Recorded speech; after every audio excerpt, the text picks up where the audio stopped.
চলে এসেছি 30th মে রাশিফল নিয়ে। যে যোগটা চলছে সেই যোগটা হচ্ছে বৈধৃতি যোগ। যারা জন্মগ্রহণ করবে তারা কুম্ভ রাশি, শূদ্র বর্ণ, রাক্ষসগণ, অষ্টোত্তরী রাহু ও বিংশোত্তরী মঙ্গলের দশায় জন্মগ্রহণ করবে। যদি কারো মৃত্যু ঘটে সে মৃত্যুতে একবার দোষ পাবে।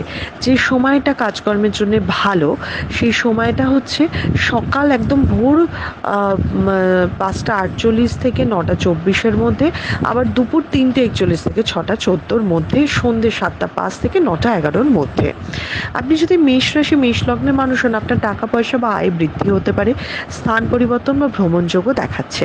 আপনি যদি বৃষ রাশি, বৃষ লগ্নের মানুষ হন, আগুন বা আগুন জাতীয় জিনিস থেকে সাবধান। শারীরিক দিকটা কিন্তু আজকে ভীষণভাবে খেয়াল রাখতে হবে।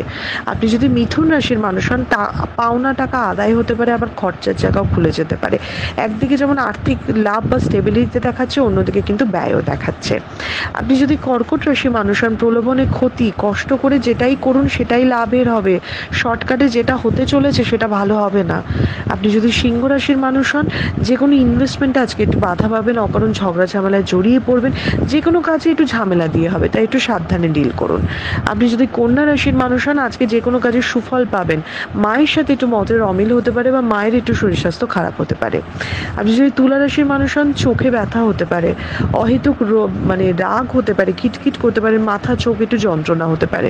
আপনি যদি বৃশ্চিক রাশির মানুষ হন, কোনো সমস্যার সমাধান করতে পারেন। মানুষের সাথে ভালো সম্পর্ক হওয়া, রিলেশনশিপের মধ্যে মধুরতা আসতে পারে। আপনি যদি ধনু রাশির মানুষ হন, চিকিৎসা, ডাক্তার এগুলোর জন্য খরচা হতে পারে, তবে যে কোনো প্রবলেম আজকে আপনি সলভ করার একটা ক্ষমতা পাবেন। আপনি যদি মকর রাশির মানুষ হন, তাহলে কিন্তু একটু ব্যথা বেদনা লাগতে পারে। মান সম্মান লাভ, অ্যাপ্রিসিয়েট হওয়া, লোকের থেকে ভালো কথা শোনা, এটা আজকের দিনে রয়েছে। আপনি যদি কুম্ভ রাশির মানুষ হন, আজকে ভালো চেষ্টা করুন, বারবার চেষ্টা করুন, কিছু না কিছু লাভবান হবেই। আজকে বুঝে শুনে ইনভেস্টমেন্টও আপনাকে লাভ দেবে। আপনি যদি মীন রাশির মানুষ হন, আজকে মনটা শান্ত থাকবে। যদিও অস্থিরতা আসবে, কিন্তু আপনি সেটাকে কন্ট্রোল করতে পারবেন, মনটাকে ঠিকমতো ফোকাস রেখে কাজ করতে পারবেন আজকে। এটা ছিল মেষ থেকে মীন রাশির একটা ওভারঅল রাশিফল। আপনাদের দিনটা শুভ হোক।